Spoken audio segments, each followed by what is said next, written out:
সকলের প্রীতি ও শুভেচ্ছা রইল।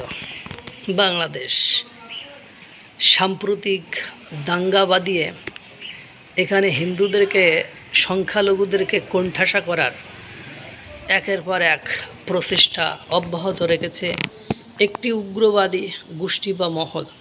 তারই ধারাবাহিকতায় আপনারা দেখেছেন একের পর এক এখানে ধর্মীয় অবমাননা, ওখানে এই সেই বলে কিভাবে পিটিয়ে হত্যা করে, কিভাবে বাড়িঘর ভাঙচুর করে।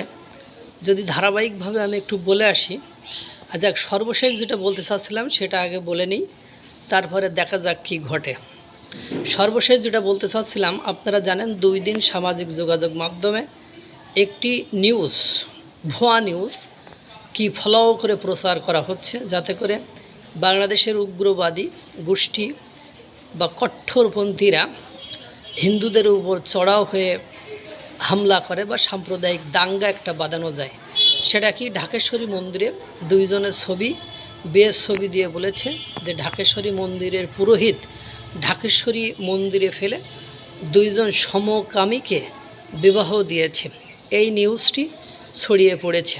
এটা নিয়ে একের পর এক নীরব অনীরব, একানো সেকানো, এদের দেশে থাকতে দেবে মানে নানান তাল কটাক্ষ, কুরুচিপূর্ণ এবং হুমকি ধামকি চলেছে। এখন আপনারা জানেন বাংলাদেশের যারা সমকামী স্পেশালিস্ট এটা নিয়ে কাজ করে, ইসলামিক দলের লোক, তার মধ্যে আসিফ মাহতাব আছে। আসিফ মাহতাব উৎস, যিনি ব্র্যাক বিশ্ববিদ্যালয়ে জব করতেন। পরবর্তীতে উনি একটা ভিডিও বার্তাতে বলেছেন যে ঢাকেশ্বরী মন্দিরে যে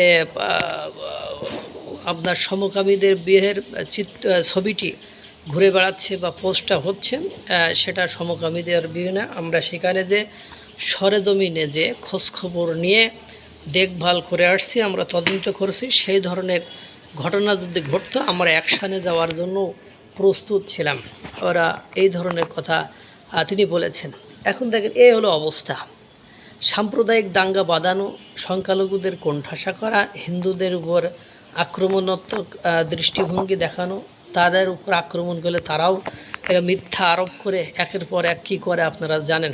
একবার ইসকনকে নিষিদ্ধ করার জন্য গাজীপুরের এক বৃদ্ধ মাওলানা নিজে থেকে সীমান্তবর্তী এলাকায় যে ল্যাংটা ম্যাংটা হয়ে পায়ে শিকল পেরিয়ে কি একটা কাহিনী সাজিয়েছিল।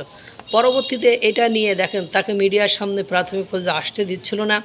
এর আগেই বাংলাদেশের অধিকাংশ মসজিদগুলোতে ইসকনের বিরুদ্ধে প্রচার করা হয়েছিল।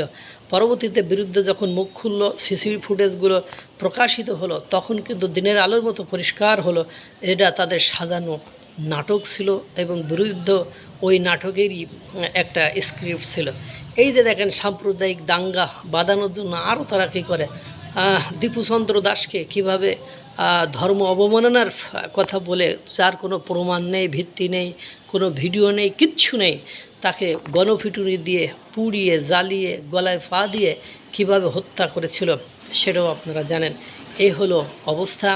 সাম্প্রদায়িক দাঙ্গা বাঁধিয়ে দেশকে অস্থির করার জন্য একটা উগ্রবাদী গোষ্ঠী, একটা সন্ত্রাসী গোষ্ঠী, তারা আপ্রাণ চেষ্টা চালাচ্ছে যাতে করে এদেশের হিন্দুদের উপর নিপীড়ন নির্যাতন চালানো যায়, সাম্প্রদায়িক দাঙ্গা বাঁধিয়ে দেশকে অস্থির করা যায়।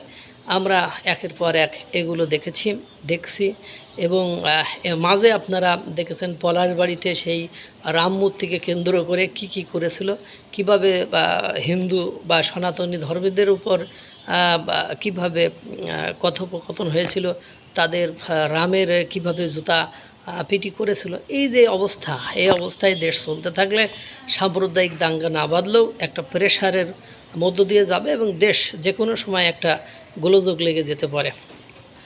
সবাইকে ভালো রাখুক সৃষ্টিকর্তা।